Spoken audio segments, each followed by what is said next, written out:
जी हाँ दोस्तों, अगर आप चाहते हैं कि हमारे आकाश सीरीज का ऑडियो और वीडियो सबसे पहले सुने तो हमारे चैनल की लाल बटन दबाकर सब्सक्राइब जरूर करें और बेल बटन दबाना न भूलें।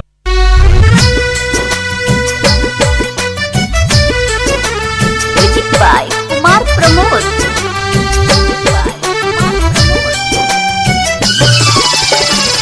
शांति रिकॉर्डिंग स्टूडियो बड़ेजा।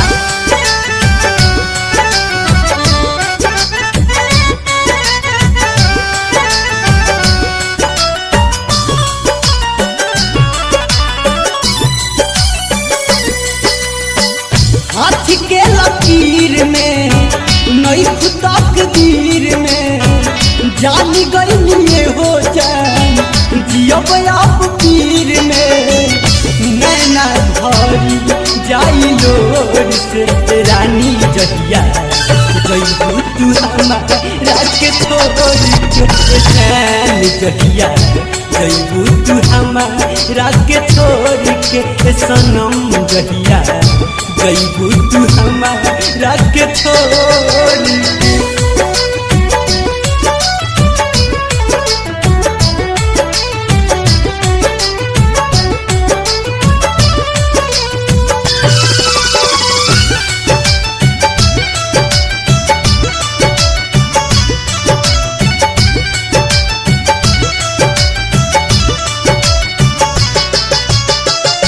जा जाने खुश रही हो जाके ससुराल में मांगी में रब से दुआ तोहके पुकार में।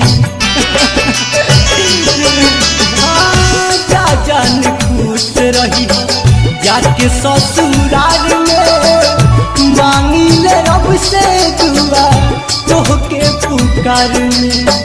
सीना के देखो बातों हरे तस्वीर सीना के देखो बातों हरे तस्वीर मंगिया सजई हो उनके बोल के रानी जहिया जइबू तू हमारा के छोड़ के जान जहिया जइबू तू हमारा के छोड़ के सनम जहिया जइबू तू हमारा के छोड़ के।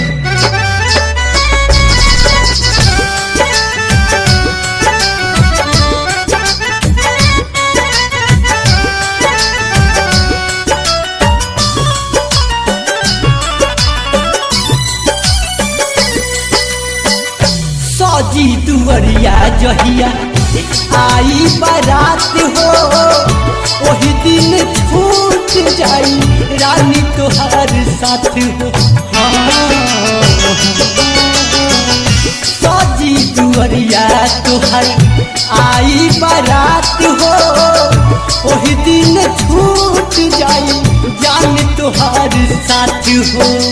आइब हम देखे चेहरानी रेखे आइब हम देखे चेहरानी रेखे झाँक दी हमारो के ओर से रानी जहिया जइबू तू हमारा के छोड़ के जान जहिया जइबू तू हमारा के छोड़ के सनम जहिया जइबू तू हमारा के छोड़ के।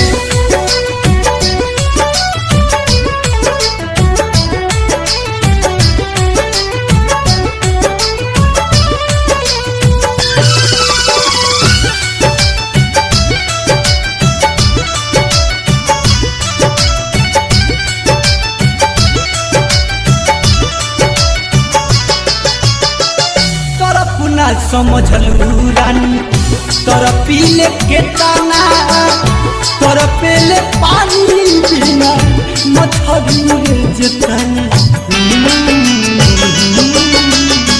तोर पुना समझलू रानी तोर पीले के ताना तोर पेले पानी बिना मछली जतना।